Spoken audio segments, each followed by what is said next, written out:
როცა პოლიტიკური სარჩულია დადებული, პოლიტიკური ჯარდებული ხდება.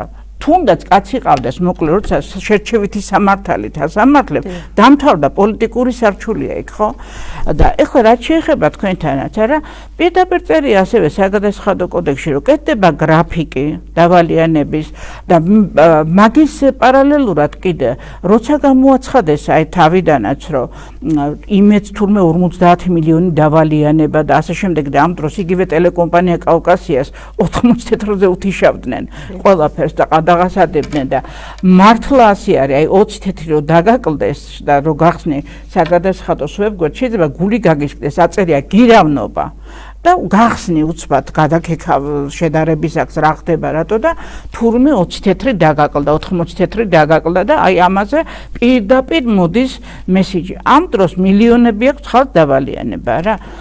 ეს რასაკვირველი არის შერჩევითი სამართალი, იმიტომ რომ ხა თქვენ რომ ამ წუთში ქართულ ოცნებას დიდ ამბებს უძღვნდეთ, რასაკვირველია კიდეც დაგაციდნენ და უფრო ლოიალურებიც იქნებოდნენ.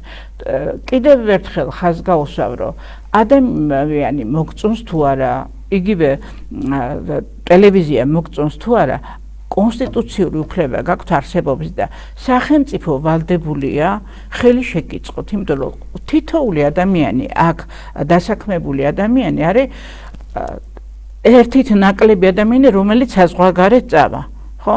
და მართლა თუ ეს ქვეყანა გინდა რომ არ გადაშენდეს, არა, ყველანაირად ხელი უნდა შეუწყოთ ადამიანს, რომელმაც თავის სამსახური მოძებნა.